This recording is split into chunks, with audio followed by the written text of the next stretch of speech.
So today we are going to dissect this 1978 DT175 of mine. I want to refresh the paint on it.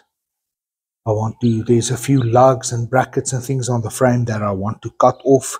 This bike was somewhere during its life. It was relieved of all its electronics except for the kill switch.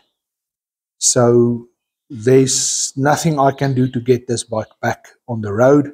It's an old 6-volt system, so I need to take everything on this bike off, and we're going to do a lot of work on the frame, the forks, the swing arm, the stand, the footrest, and the triple trees. I want to paint it. I want the bike to look nice. It doesn't have to be a Concours winner motorcycle, but it needs to be better and freshened up, because this bike is going to my son. Follow me on the YouTube channel for more.